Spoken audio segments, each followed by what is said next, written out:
Hi, and welcome to another fabulous edition of Lab Rats. My name is Andy Walker. I'm Sean Carruthers. And today on the show, I am actually pretty excited about this. This is another one of your sort of really cool hardware demos. It's a topic that a lot of people are talking about these days. Yes, high definition DVD. That's right, Blu-ray and HD DVD. And so finally, the first generation of players have come out. Yeah, there was a bit of a delay between the two camps, but they're now both out, so we can talk about them and do a little bit of comparison shopping. Very good. So we're going to do that. Well, let's take a look at a sponsor's message, and we'll be right back with more about HD DVD and Blu-ray.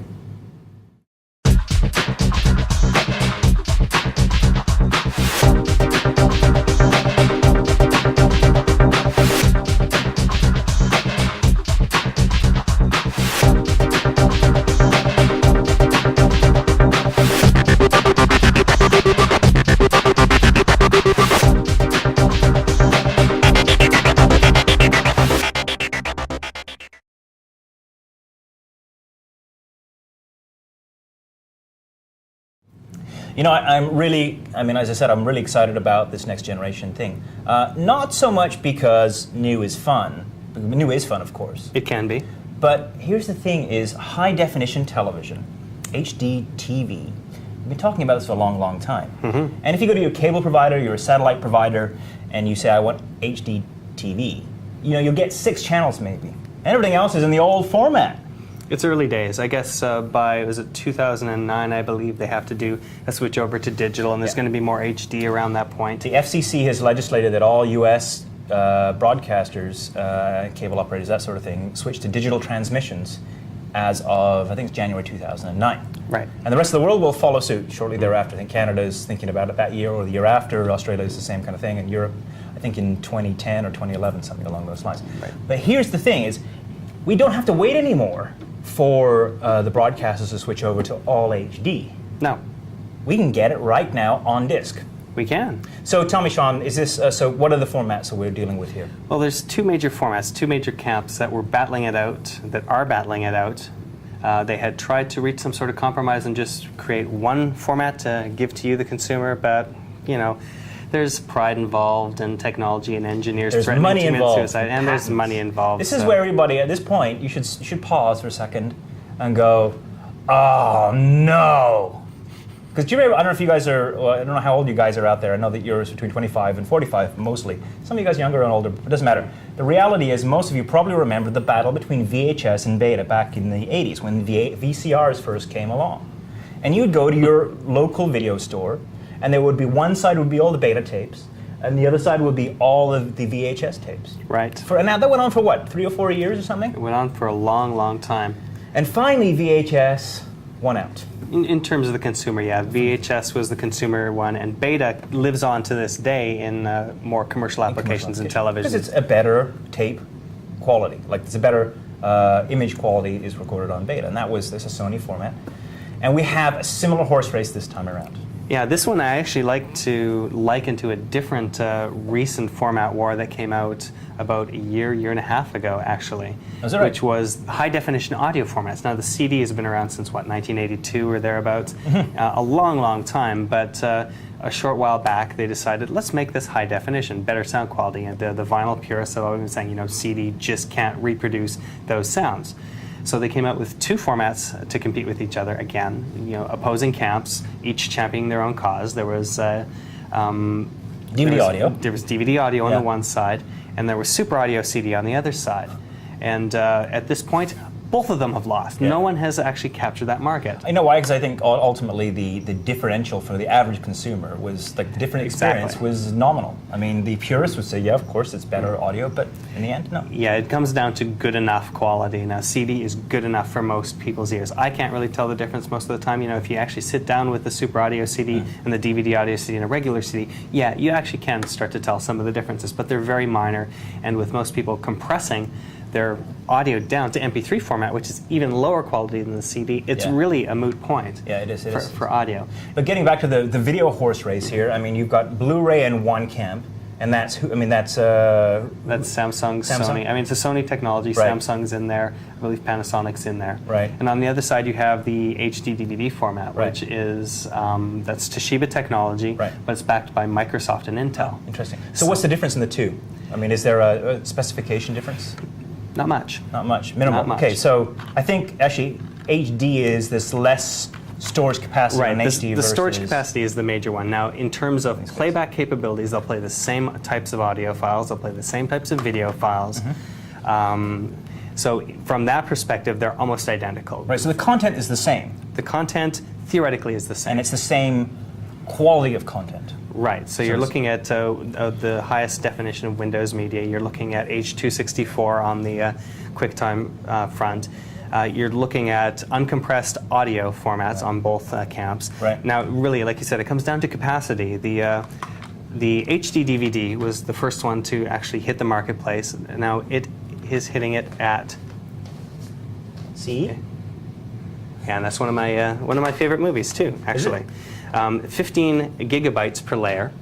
Thank you, Andy. That's Blu-ray, and that is 25 per gigabytes per layer. So you actually get substantial difference in terms of capacity per disc on the Blu-ray. Actually, I thought Blu-ray was like 48 gigs, and then HD was, I don't know.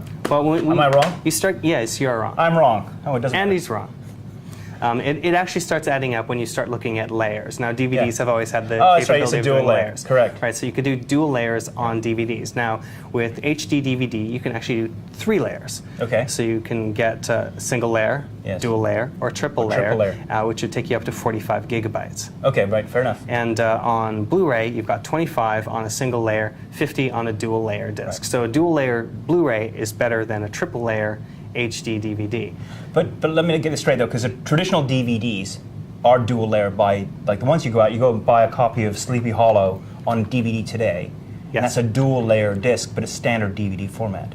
Right. So what you're telling me is that HD has added a layer, whereas Blu-ray is stuck with 2 layers on a commercial DVD. Right, but the main difference between the old school DVDs and these new ones, the old school DVDs would have 4.7 gigabytes on a single layer, and I think 8 and change on a dual layer disc. So you're really ramping it up. A single layer on an HD DVD will hold at least twice that, Right. or about twice that. Now, how do they achieve that though? I mean, how have they improved the density of the data?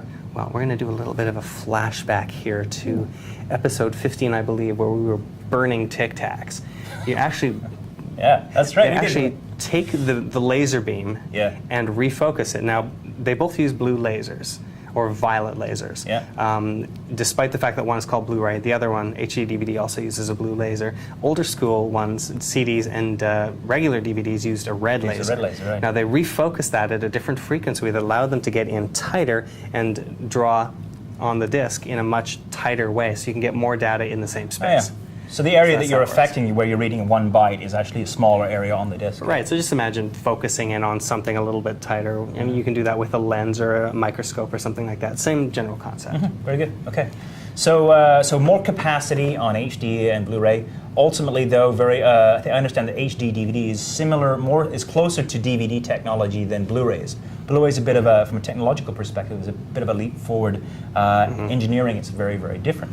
It is different, and now that was one of the selling points of HD DVD, is it was backwards compatible all the way. Now this specification for HD DVD states that you have to, absolutely have to, if you're going to manufacture an HD DVD player, make it backwards compatible with all of the formats that came before. Well, and that would make sense. I mean, any consumer is not going to buy something that just plays HD DVDs. I mean, it's not going to happen. Right. Blu-ray, on the other hand, they have not made it. It's optional. So if you get a Blu-ray player, it may or may not have backwards compatibility with the old discs. Really? Wow. Now, for a Blu-ray player to actually come out without that backwards compatibility is pretty stupid. And that's one of the reasons why you see, with the first generation of players that come out, the HD DVD players are a lot less expensive because they only have to have one transport in there, because that one laser will do it all. We'll do it all. Okay. And So what's the Blu-ray price uses differential both. then? What's the difference in price between the two? Well, we've got 2 of them right here. On the bottom, we've got the Toshiba player. This is an HD. I'm not 100% sure the model number. HD A1. And they've also got the HD A1. Okay. The entry-level one, the A1, starts at $499 US. Okay. So it's not a ton of money. It's a lot more than your regular DVD player. You go up a little About 5 bit. times. Yeah, about 5 times. Thereabouts. But you're also getting about 5 times the resolution as well. So yes. maybe it works out. But Right. they'll come down in price. They will. I mean, I remember when the first the CD burners, the CD players were out, and then the burners came out. They were $1,000. Mm-hmm. Well, but within a year, in fact, in a year, they were under 500. Yeah. Sort of. So I mean, this time next year, these guys are going to be $250. Right. I wouldn't be surprised even by Christmas this year we see Perhaps. them way below $500. I mean, and that's the one thing I like to point out. You hit the nail right on the head in terms of this. People that are looking at these things and saying the price. And just before we get to that, the Blu-ray starts at $999 US. So it's about twice the price. Right. Wow. But as you mentioned, when the first CD players came out and then the first DVD players came out, they came in at about $1,000. So this is not new. No, this is just standard for new technology that sort of Right. that goes into your living room or is introduced. If you buy first generation, you're going to spend about $1,000. Right. So if you want to be on the bleeding edge, that's the cost. Right. Well, there you go. I mean, some people have a $500 burning in their pocket and saying, "I can't wait for HD DVD because I want high definition content on my high definition TV, and I can't be bothered to get a high definition satellite box or cable because the content's not really there anyway." Right. Now, the one interesting thing about this whole format war between HD, DVD, and Blu-ray, obviously you need 2 different transports to pick up both types of technology.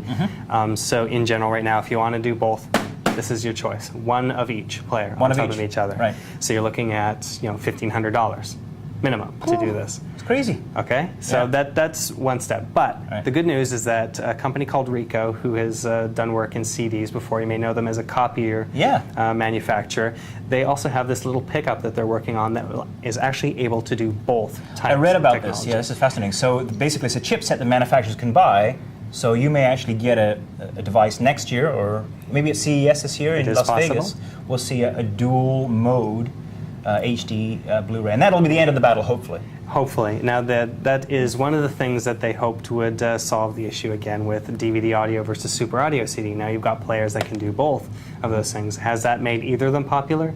No, not really. No. But I don't think that the high definition audio is enough of the purists care about it and everybody else doesn't. Yeah, you can definitely see more of a difference on this. But at the same point, the good enough principle does stand, I think, at this point, especially when you're paying $500 to $1,000 for one of these things. Is DVD good enough? A lot of people will look at the jump from VHS to DVD, just the regular old school DVD, which is 480p resolution. That's 480 lines. Yes, progressive. Progressive. That's a DVD, okay, yeah, standard. Right, so they'll look at that and they'll say, this looks fantastic, I don't need anything better. Right. And if you put the two side by side, you'd be able to tell the difference. But if you didn't have them side by side, the old DVD would be good enough. Now, one thing about these guys is they work with all of the high definition resolution. They work 480p, right? 720p. Yes. 1080i. Yes. But the most exciting thing about this is they also support the top end, which many televisions don't today, which is 1080p, or 1080 lines. Wait. What? But do they? I don't know. There's the question, and this is one of the reasons why you may not want to jump into this. If you're thinking 1080p, I got to go there. At this point, the HD DVD players do not support 1080p. The specs do. The actual HD DVD draft specification will support 1080p, but these players from Toshiba do not. Boycott. You'd be foolish to buy one of these things. They're going to be boat anchors by next summer, I guarantee you. Perhaps.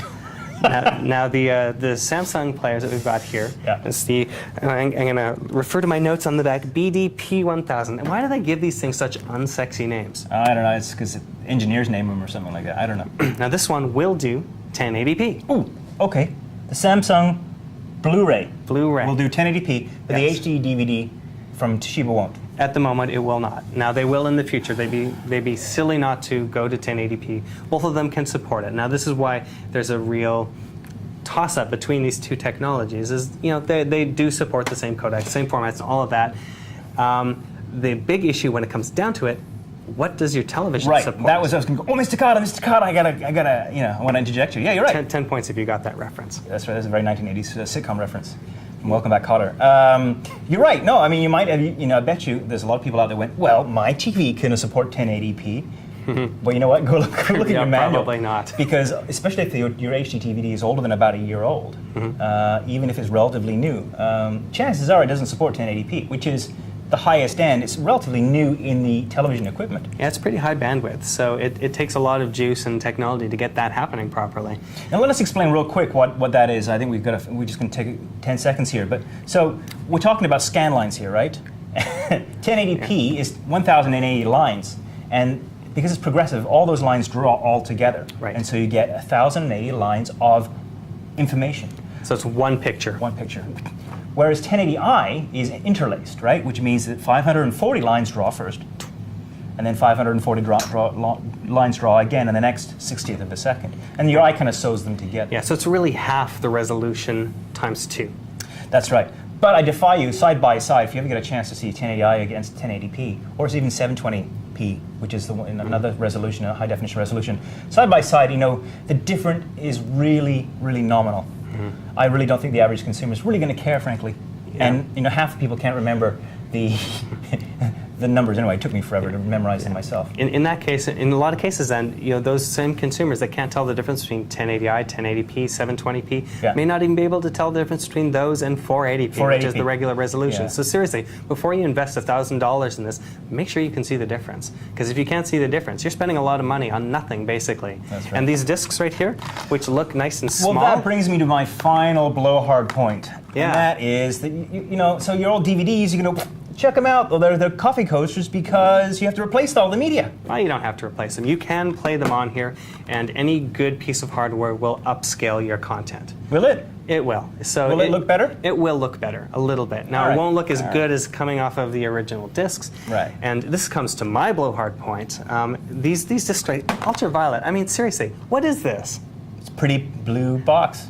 You know, and I'm a music fan as well, and I've gone through the upgrade to CDs from vinyl. I've gone to the upgrades to super audio CDs and all that. The first titles that always come out are awful. They're there for what they sound like or look like rather than the movies themselves. Yeah, the content, yeah. And from the perspective of HD DVD, the titles that HD DVD came out with, they're pretty awful. Really? A lot of them, like Sleepy Hollow is a very good one, but a lot of them look very grainy. They don't. The movies are kind of lacking in content and quality. Right. Sure. They just rushed them out. They went, oh, what are the lowest fruit that we can kind of get out the door real quick? Right. I mean, there's certain ones. I mean, Ultraviolet. I will admit, this looks fantastic. I wouldn't want to watch it again. Stinker. It's a pretty lousy movie. Right. But Fifth Element, though, I bet you Fifth Element looks fantastic. Fifth Element looks pretty good. It's a great film. I love that film. But you know what? In cases like this, the Terminator, it looks okay, but you know, it's kind of grainy and dark. It just does high definition really suit this? And this is one of the big problems when you move to high definition footage is all of these old titles. Like, I mean, you wouldn't want to watch Lab Rats in high definition necessarily. Why not? Well, you'd see all of our horrible makeup.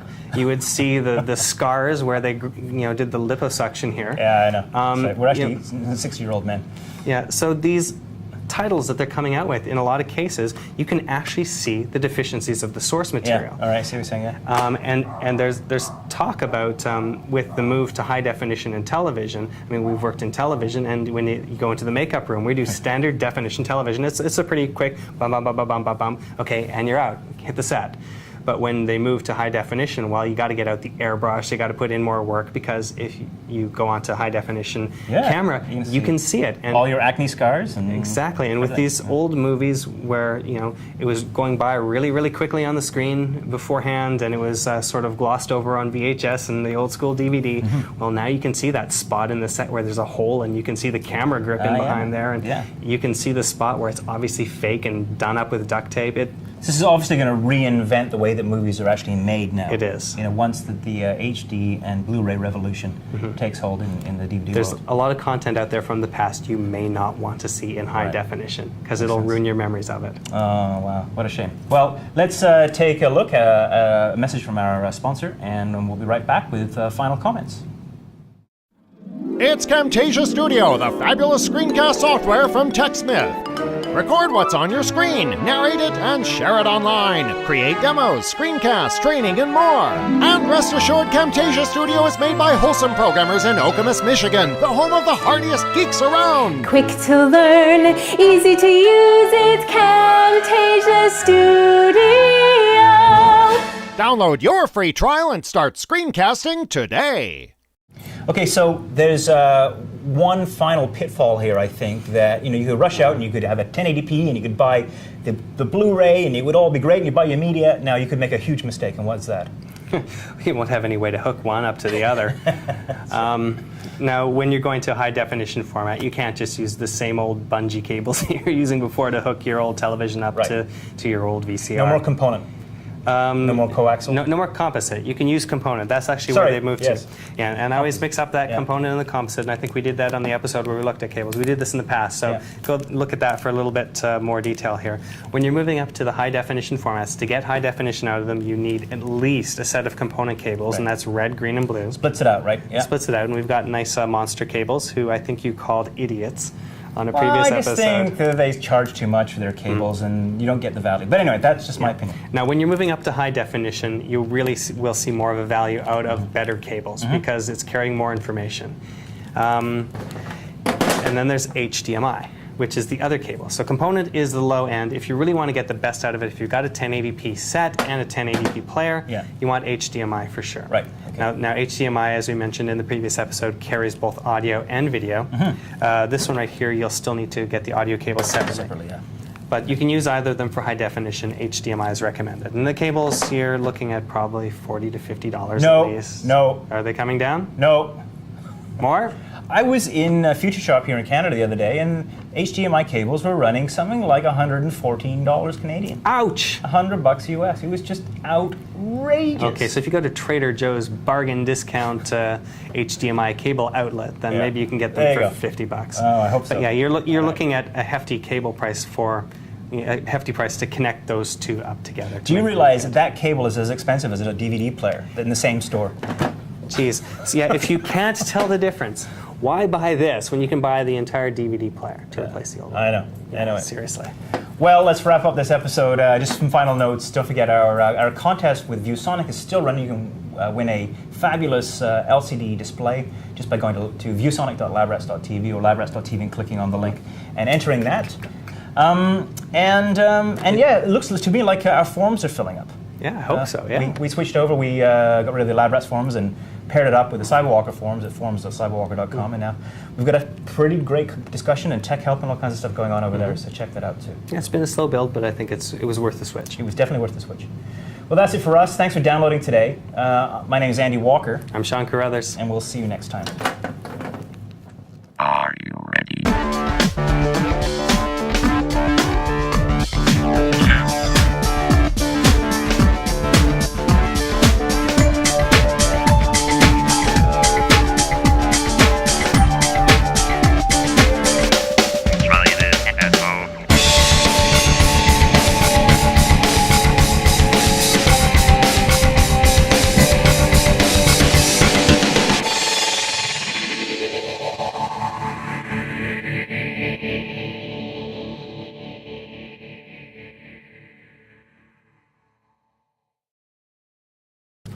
Here, hold that. Don't lose it. Thank you.